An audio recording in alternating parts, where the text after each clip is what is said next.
Who wants to fuck me? Speak of the devil. I do believe Pancho has arrived. I am so sick of using that outhouse in back. When am I gonna get the plumbing fixed? As soon as you decide to fix it. I am not your fucking plumber. Then be useful and go into town and find me one. I got a better idea. Why don't we go to the Atlantic House and get drunk? I hear there's some sailors there. We can have one for each of us. We can find one for you too, Margot. Thank you, Pancho, but I have always been able to find my own sailors.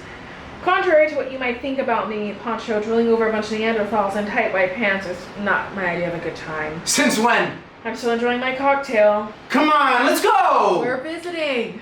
So you two are just gonna sit around here like a couple of schoolgirls and gossip all night? We just might, but you feel free to run along and enjoy yourself. You two make me sick. You know that?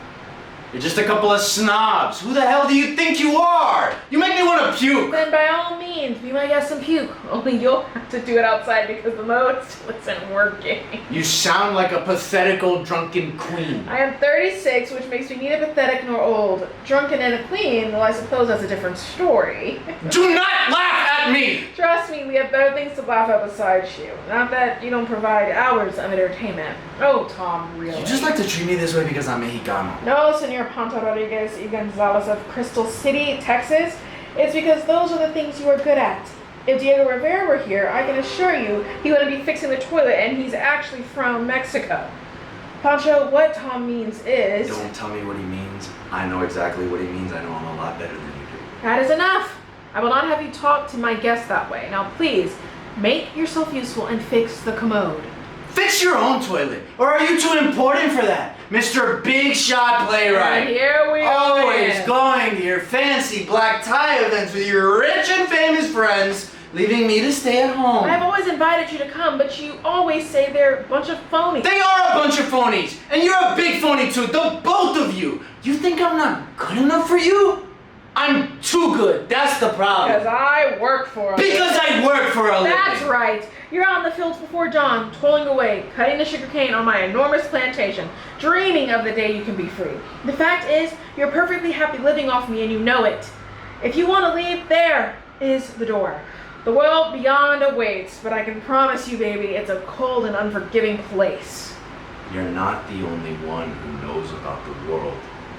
You think you do, but you've never lived in it. You need people like me to show you what the world is really like. I have lived life.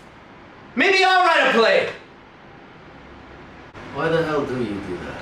I wasn't aware that I was doing anything. You're making yourself feel better by running me down. I was simply making a character observation.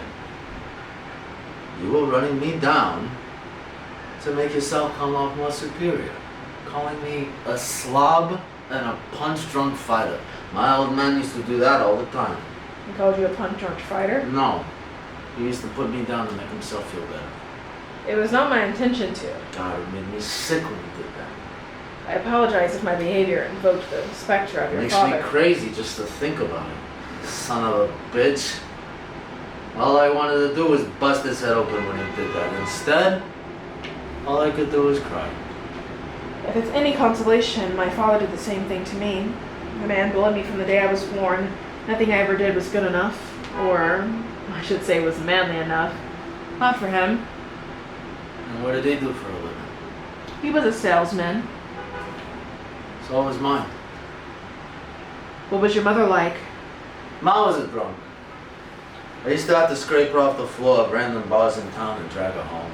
Did she finally die? Worse. She sobered up and moved with me to New York, made my life miserable. Well, as an aunt of mine once remarked, the only thing more insufferable than alcoholic is a recovered alcoholic. That's my mom. She used to be a pretty good actress too. She used to direct these plays in a little theater in Nebraska.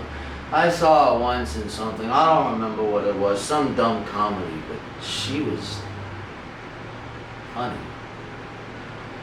I remember the audience laughing a lot. When I sat off stage, I guess I was 9 or 10 years old.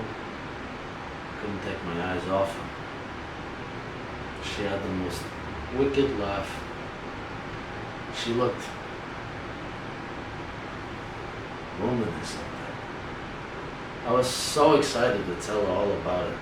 Afterwards, all she wanted to do was hit the bar and get soused. She could have cared less that I was there. She walked right past me like I wasn't there. Say, can I have another drink?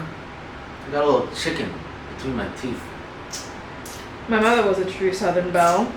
Her neurosis was severe even by the standards of the South. But she has given me a trove of harridans to populate my place. Are you sure you don't have any beer? I'm sorry, but I don't. Don't do that, okay?